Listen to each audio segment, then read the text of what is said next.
All right, so part 3 of our options tutorial, if you will. So now what we're going to do is remember, we're going to show you exactly what will happen between now and June with Walmart, with me having sold the option to Jake, what's called a covered call, and I can know exactly what my gain or potential loss will be. I know that for a fact. Jake does not know. He knows what his max loss is. Again, his amount at risk, his money at risk, MAR. He knows what his money at risk is. He doesn't know what his gain will be, but he knows for a fact what his risk will be. I know for a fact what my risk will be as well. So we've established a little bit here and are making these trades. Jake is willing to take a risk on something. I'm willing to take a risk on something. So remember, Josh has 100 shares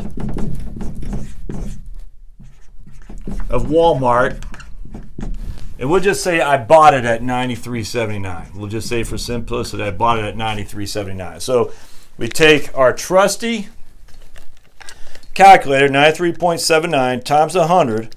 So I spent $9,379. $9,379. That is my money at risk.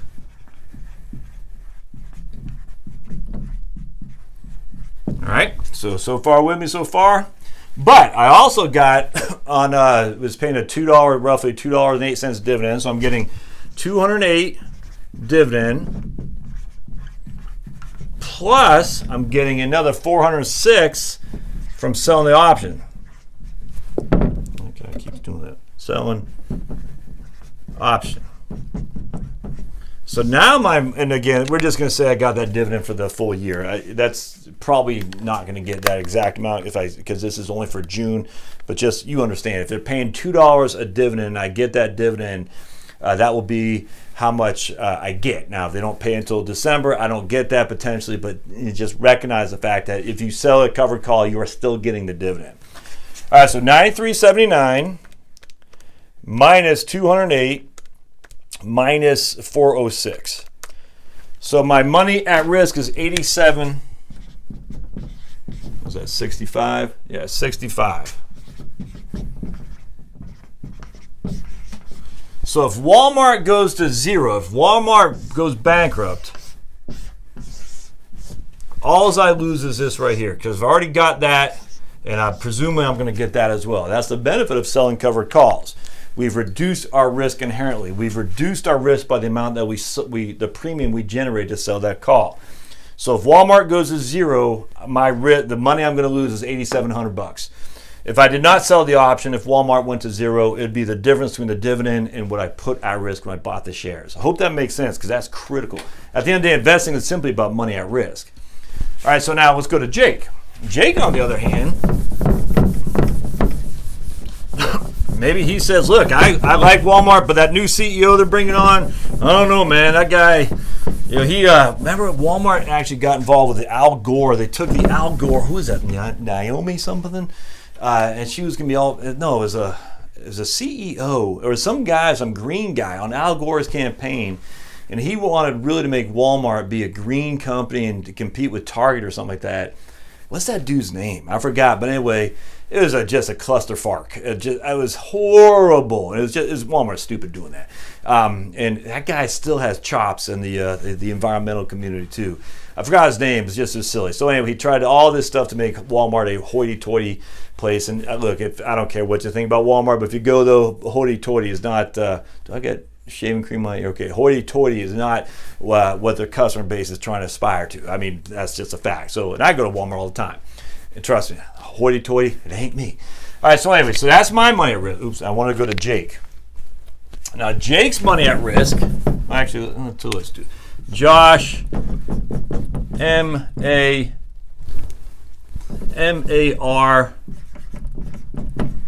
83.79, I think is what I said. Or what did I say?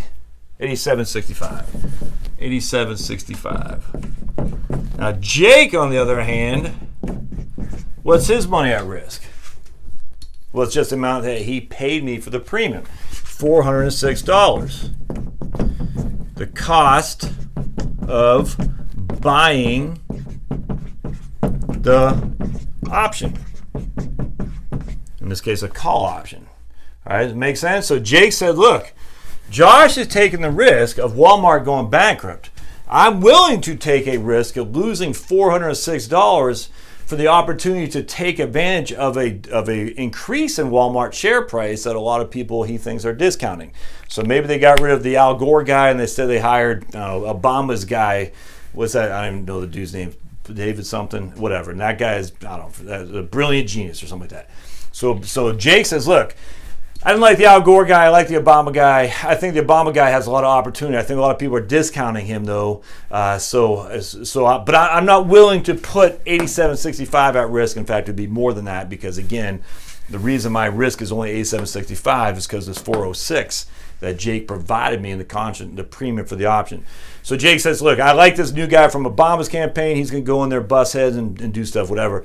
I just don't like him enough to put $99,000 at risk. So I am willing to put $406 at risk because the worst case scenario, I know for a fact I will only be out $406. And Jake said, well, I'm willing to take that risk. I'm willing to be out $406 in order to take advantage of potential and upside. So Jake, money at risk, $406.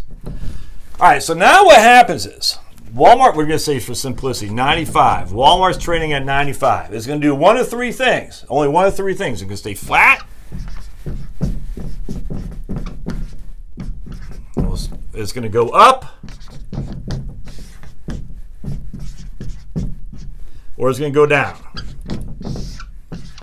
That's it. One of those three things are going to do. In two of the scenarios, I win to some degree. In two of the scenarios, so what happens if Walmart stays flat, June 19 is when the strike price or the option contract expires. So Jake has from now until June for the price of Walmart to go above 100 because that's the strike price. Strike price equals 100. So if the price of Walmart goes above 100 between now and June 21st, 2019, Jake wins. But be careful now because you remember he still has 406 at risk. So let's just say we wake up June 21st, 2019. And remember, for an American option, you can exercise it whenever you want. These are not European options, which only exercise, if I recall right, at the end of the option term. I mean, it could be March, it could be tomorrow, it could be any time we want. Jake says, I have the price right now of Walmart is $95 a share. I paid $4 per share for the option to take that stock from Josh, to call it away from Josh at 100. If the price goes to 105, all right, what happens to Jake? Well, he sends to me $100. He sends to me $100, in this case $10,000, because 100 shares at $100 is $10,000. So the price goes to 105. Jake buys it from me at 100. I hope that makes sense. Jake says, Josh, here's $10,000. Give me the share. So let's erase this. So we'll start with that. We'll start with the premise that in June 2019, the price is at 105. Remember, the strike price is at 95.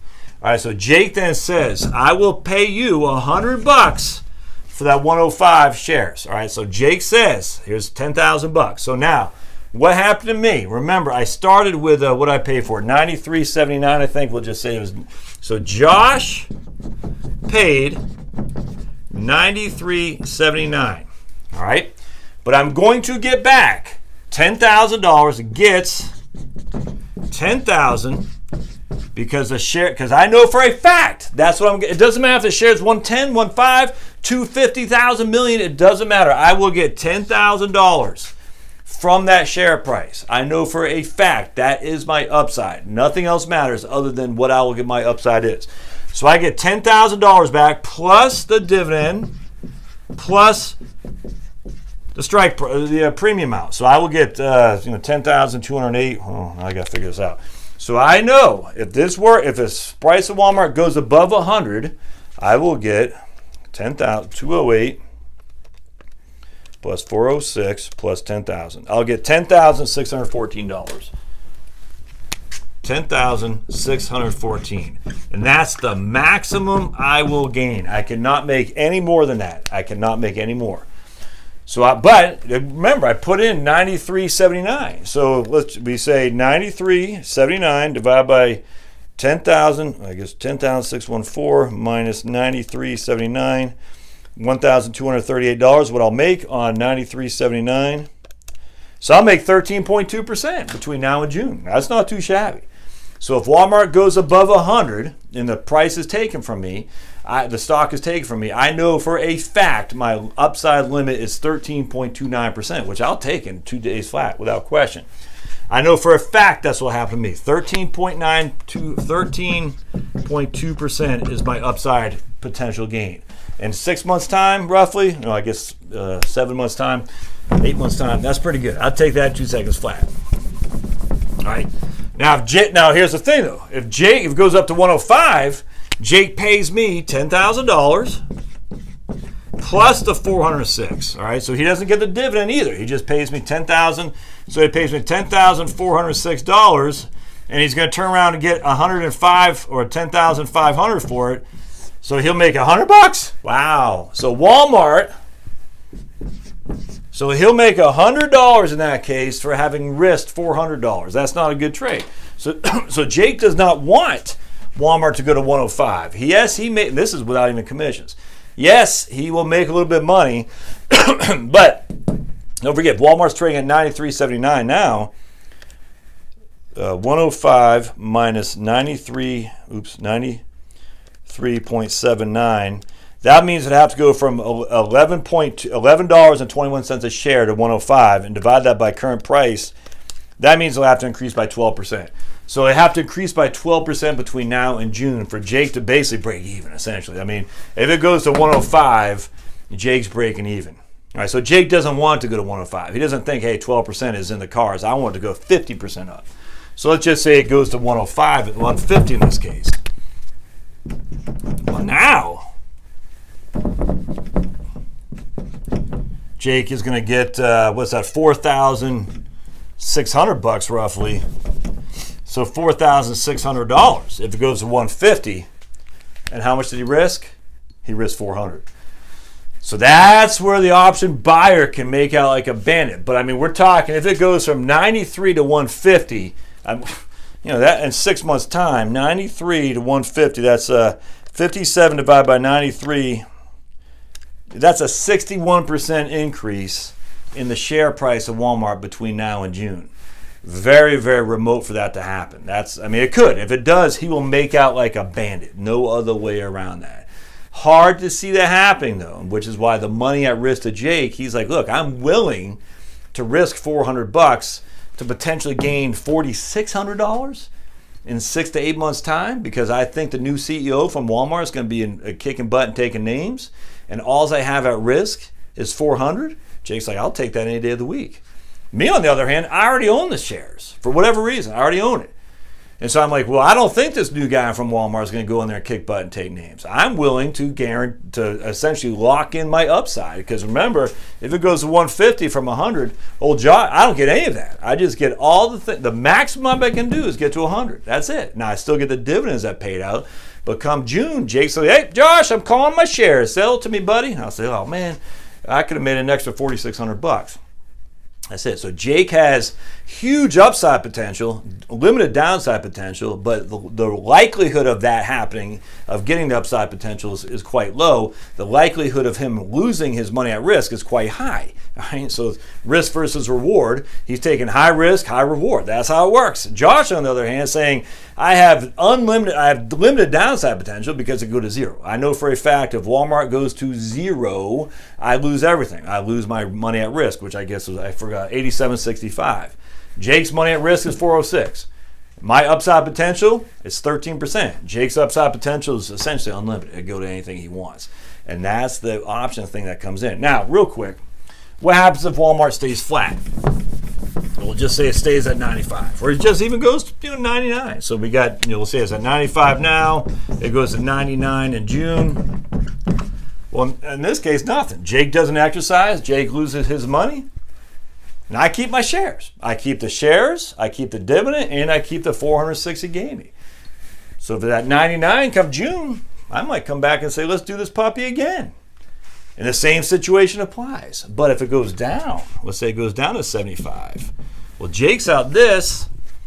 Now, if it goes down to 75, I'm down to, my money at risk is, in that case, I've lost 70. I'm down to 7. So let's say, again, I put 93.79 in there. Or no, 87.65. Minus, it goes down to 75. So now I'm down $1,100. $1,100. Because I own the shares still. I still own it. I still get the dividend. And I've already spent essentially that premium that Jake paid me. So Jake loses 406, but now my share price has gone down from 95 to 75. I still own the shares. I still get the dividend, and presumably as Walmart continues to pay its dividend, my dividend yield will go up. It doesn't matter, again, because I already own the shares. And so what happens in this case is now I'm sitting there thinking, this is where I made a huge mistake. All right, let's do it again. So now I'm going to sell an option at 80 for June 2020, because we'll just fast forward and say it's next year. Well, now if that matures where the Walmart goes above the $80 strike price, and let's just, I'm down. I lose. I have to deliver the shares at 80, but I still have money at risk at 87.65. So I've essentially potentially locked in my losses. This is the exact thing that happened to me in 2000. I was selling options against a stock that was declining. And when a stock declines, it continues to sell 6 month leaps, 6 months leaps, 6 months leaps. If the stock eventually starts making, it was PetSmart, that's what it was, PetSmart. And it essentially started making its way back up. I wasn't getting hardly any of the upside, and I remember when PetSmart got called for me, I locked in. It was about a 25% loss. I was like, oh, because I didn't ever expect PetSmart to go from, I think it went down to 4, then it went to 16, and it was called for me. So I missed. So I sold an option. It was at 4. I sold it for 5 out of money, so that's a 25% increase. And then during that 6 month interval, maybe it was in a year, I think it was 6 month interval, PetSmart went to like 16 or something like that. And I had purchased it initially for 30. So 30, I wrote it all the way down to 4, selling options. So my total money at risk was not 30. My total money at risk was probably 22 when you factor in the premiums I was getting, and PetSmart did not pay a dividend. My total money at risk was probably 22, and then when I sold it again, it got called for me at 5, and it went up to 16. That Jake in that case made out like a bandit. So I had to deliver the shares. I think I had 5. I can't remember, but I think a couple hundred, maybe 500 shares. I had to deliver the shares at $5 a pop, and my money at risk is 22. So I got hammered. I got hammered on that, and that's the thing about selling options. If you turn around and do it on a declining share price, you essentially, if you're going to keep doing this, you're going to lock in your losses. And I'm just telling you, don't do that. So if you're doing an option, maybe do a long-term option out of the money in January 2021, I think, where you get $12.80 for your premium. At least you know for a fact if Walmart does exercise above your price, you're going to get $12.80 for a premium for your premiums. Plus, you'll get whatever the price is between now, what you bought, what it's worth at 95 versus 100. You know for a fact what your max will be, but that way you don't sell another one. You don't. You absolutely don't sell another option against it, because you'll do what I did, which is selling options against a declining stock, which will lock in your losses big time if the market turns against you. And that's exactly what happened. All right, lots going on here. I hope this helps. I'd love to hear questions, thoughts, or comments on selling covered calls. Lesson of the story is round lots. You got to have round lots. You got to be willing to take the gamble that you're going to have an upside limit. That's a fact.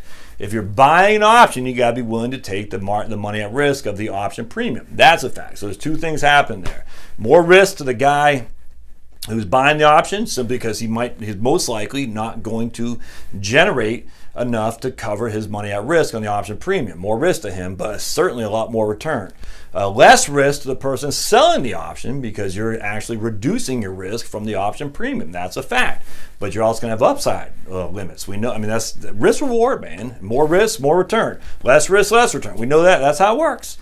You're selling an option against a stock that you own. Don't sell it if it continues to decline. That's just my experience, unless you're going to be actively looking to close out that position if you see volatility in there. If you do that, more power to you, but just be careful, because I've made that mistake and it cost me lots, thousands in 2000. So hope this helps. As always, if you like what you see, subscribe, comments, questions, concerns, and we'll see you next time. Thanks, guys.